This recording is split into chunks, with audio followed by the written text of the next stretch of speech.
Weather Service in Norman has issued a severe thunderstorm warning for Southeastern Ellis County in northwestern Oklahoma, Northeastern Roger Mills County in western Oklahoma, Northwestern Dewey County in northwestern Oklahoma, southern Woodward County in northwestern Oklahoma, until 8:45 p.m. Central Daylight Time.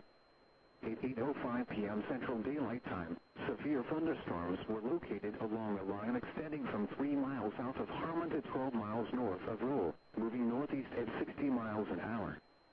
Expected hazards include 60 miles an hour wind gusts and quarter-size hail. This is a radar-indicated threat. The following impacts are expected. Hail damage to vehicles is expected. Expect wind damage to roofs, siding, and trees. Locations impacted include Woodward, Mooreland, Vici, Sharon, Harmon, Quinlan, and Tangier. A tornado watch remains in effect for the warned area. Tornadoes can develop quickly from severe thunderstorms. For your protection, move to an interior room on the lowest floor of a building. Torrential rainfall is occurring with these storms and may lead to flash flooding.